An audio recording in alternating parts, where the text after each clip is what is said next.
ka një moment kur një artist nuk është më vetëm artist, por bëhet një figurë që formon mendësi. Dhe në Shqipëri fatkeqësisht, Noizi është kthyer në simbolin më të dëmshëm të këtij realiteti. Një 39 vjeçar që prej vitesh ushqen me tekste të mbushura me lek, sherrre dhe fuqi rrugësh, një brez të tërë adoleshentësh që e shohin si mit.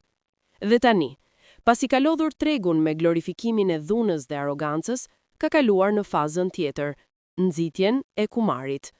Në një seri postimesh në Snapchat, Noizi shihet duke ftuar publikisht ndjekësit e tij, shumica të rinj, që të vinë në Grand Casino Tirana për ta parë live duke luajtur. Mbrëm kena kap fuqishëm. Fati fillestarit @grandcasino.tirana. Shkruan ai me emoji si për të bërë gjithçka të duket fun. Në postim fton edhe varrosin të luajnë sërish. A i din çfarë do bëj me që kapa lekë mbrëm? 50 vetat e pare që do vinë me na pas sonte të luajt në Grand Casino Tirana në Hotel Plaza, do ju jap lekë nga ana ime për të luajtur për qef. Si ju 20:30